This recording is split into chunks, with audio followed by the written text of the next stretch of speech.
بہرحال بھائی نے سوال کیا کہ دف بجانے کے تعلق سے تو ان کو معلوم ہے، لیکن شرح کرتے کچھ لوگ، اس کی کیا حقیقت ہے؟ دیکھیے اس تعلق سے میرے علم میں تو ایسی بات نہیں ہے کہ صحابہ وغیرہ نے ایسا کچھ کیا۔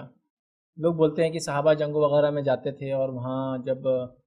کافی مہینوں 2 مہینے 4 مہینے گھروں سے دور رہتے تھے تو شام میں جب وہ بیٹھتے تھے تو ایک دوسرے کے ساتھ وہ اس طرح سے کرتے تھے۔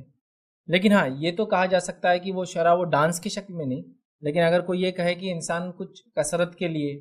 کچھ خوشی کے اظہار کے لیے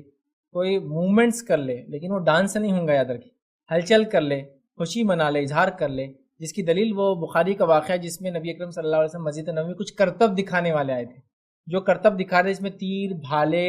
تلواریں استعمال ہو رہی تھی۔ ویسی کرتب تھی جس میں جیسا ہوتا ہے نا تلوار کو بیلنس کرنا، تیر کو نشانے پہ مارنا، الٹا ہو کے تیر چلانا، یہ کرتب والا۔ ایک عام تیر چلانے کا الگ بات ہے، کرتب والے تیر ہوتے ہیں۔ تو کرتب میں وہ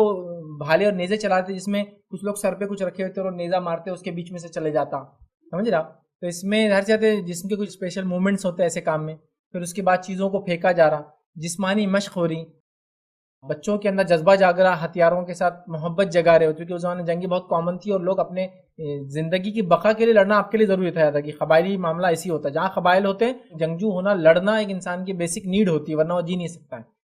سمجھے نا؟ جینے کے لیے لڑنا پڑتا ہے۔ تو یہ قبائلی علاقوں میں تو وہاں یہ سب تھا، تو ظاہر سی بات ہے وہ یہ سب کرتے، تو صحابہ بھی ظاہر سی بات ہے آنکھ کے اطراف بیٹھتے ہوں گے راتوں میں، اشعار پڑھتے ہوں گے، قرآن پڑھتے ہوں گے، واقعات سناتے ہوں گے دور جالت کے۔ تو اگر اس کو شرح بول رہا ہے کوئی،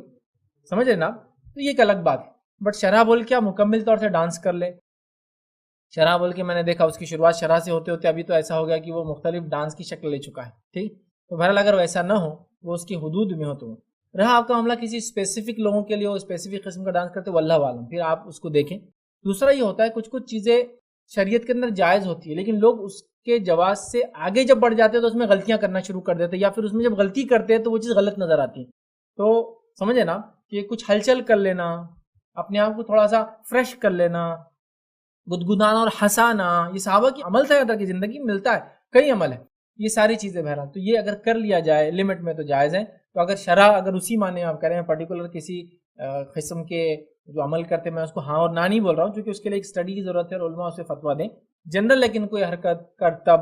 ایکسرسائز، ہنسی مذاق، جوک، گدگدی، گدگدانا، ہنسانا، یہ بہرحال ہوتا ہے تو اس میں شرن بہرحال